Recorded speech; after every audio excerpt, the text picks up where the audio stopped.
Esse vídeo foi solicitado por inscritos.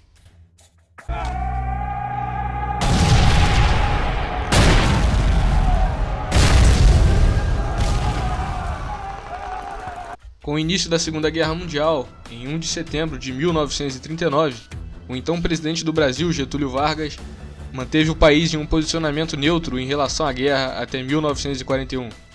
A partir de 1941, diversas embarcações da Marinha Mercante Brasileira começaram a ser atacadas pelas forças do eixo. Foram 33 navios afundados e mais de 1.000 pessoas mortas durante os ataques. Alguns dizem que os ataques foram feitos pelos próprios americanos para fazer o Brasil entrar na guerra ao seu favor. Porém, a versão oficial diz que foram submarinos da Alemanha e da Itália que realizaram tais ataques. Em 31 de agosto de 1942, Getúlio Vargas declara estado de guerra contra a Alemanha e Itália, e assim, o Brasil entrava oficialmente na Segunda Guerra Mundial. Antes das tropas brasileiras irem para a Itália combater as forças do eixo, houve retaliação brasileira aos submarinos alemães, como por exemplo, em 31 de julho de 1943, o submarino alemão U-199 foi afundado por um hidroavião PBY Catalina, pilotado pelo piloto brasileiro Alberto Martins Torres. Outros submarinos alemães foram afundados com o apoio de aviadores norte-americanos, bem como por navios torpedeiros brasileiros. No dia 16 de fevereiro de 1944, foi publicado que 18 submarinos do eixo tinham sido afundados em águas brasileiras por forças aeronavais brasileiras e norte-americanas. Para o combate na Itália, o Brasil criou a Força Expedicionária Brasileira, a FEB. Em 16 de julho de 1944, o primeiro escalão da Força Expedicionária Brasileira chegou à Itália. Ao total, 25.834 brasileiros fizeram parte da Força Expedicionária, formada por uma divisão de infantaria do Exército, um esquadrão de aviões de caça e uma esquadrilha de reconhecimento da Força Aérea.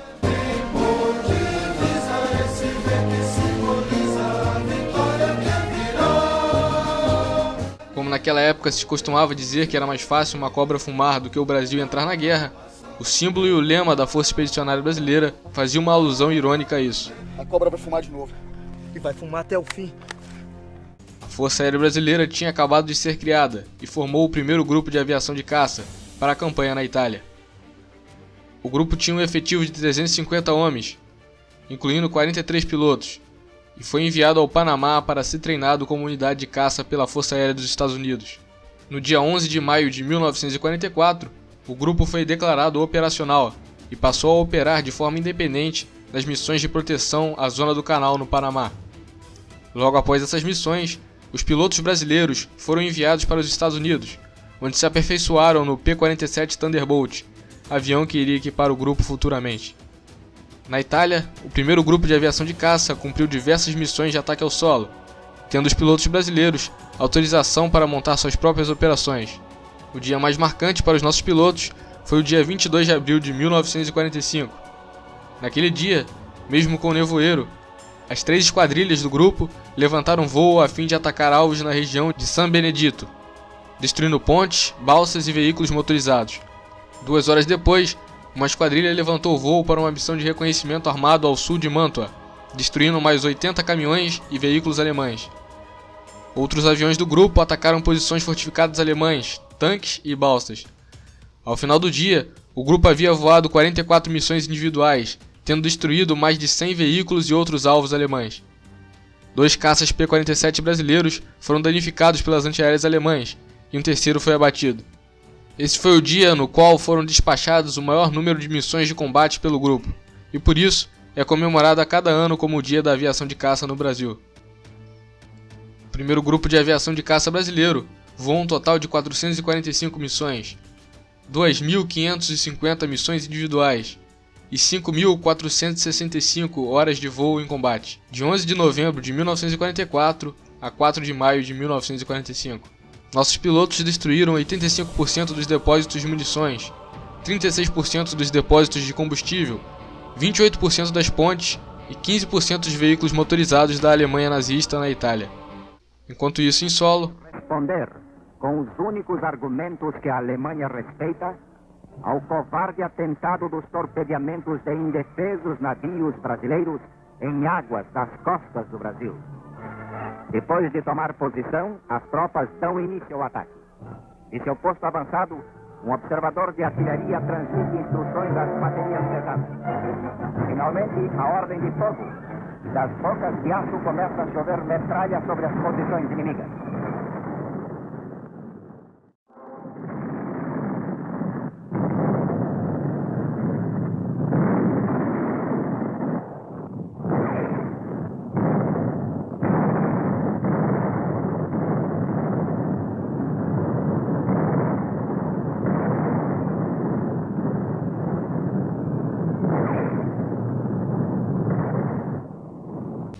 Durante o rigoroso inverno entre 1944 e 1945, os soldados brasileiros, mesmo desacostumados com o frio, tiveram que enfrentar temperaturas de até 20 graus negativos durante os combates. Durante 2 meses, os brasileiros lutariam contra 2 inimigos implacáveis, os alemães e o frio. Durante o inverno, foram executadas ações para a manutenção do terreno conquistado e patrulhas visando ao reconhecimento do terreno e a fazer prisioneiros para a obtenção de informes sobre o inimigo. Ao total, a Força Expedicionária Brasileira aprisionou 2 generais, 493 oficiais e 19.679 soldados inimigos. Uma das batalhas que marcou a presença das tropas brasileiras na Itália foi a Batalha de Monte Castelo. A Força Expedicionária Brasileira enfrentou a 232ª Divisão de Infantaria Alemã. Após 3 meses de batalha, nossos soldados conseguiram vencer, tendo a Força Expedicionária Brasileira sofrido 417 baixas e os alemães 47 baixas. Com um moral elevado, a FEB prosseguiu numa série de vitórias. Em 5 de março de 1945, os brasileiros conquistaram Soprasosso e Castelnovo. A FEB começou a mover uma verdadeira perseguição aos alemães, motivado pelo desejo de vingar os companheiros mortos em combate em Monte Castelo. Em Montese teria início a mais sangrenta batalha travada pelos brasileiros na Itália. Os brasileiros conquistaram Montese na manhã de 15 de abril.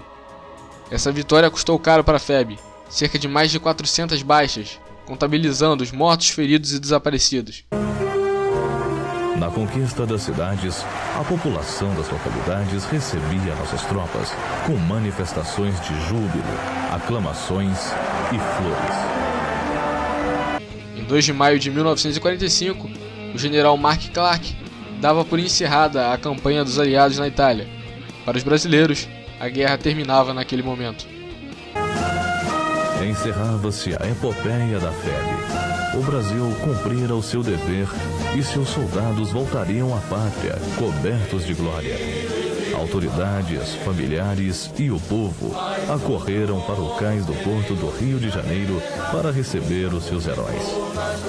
Na Avenida Rio Branco, onde essa mesma força desfilara meses antes, sob o olhar de preocupação, tristeza e descrença de alguns, os soldados da FEB eram agora aclamados pela população, que, reconhecendo-lhes o valor, homenageava os bravos soldados brasileiros.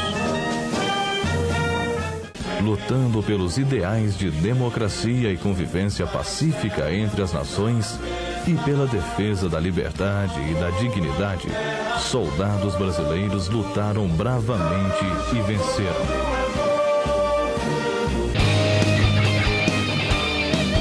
Estamos chegando ao fim de mais um vídeo, eu espero que você tenha gostado. Não se esqueça de deixar o seu gostei, se inscrever caso não seja inscrito e compartilhar com seus amigos. Então, muito obrigado a você que assistiu e até o próximo vídeo.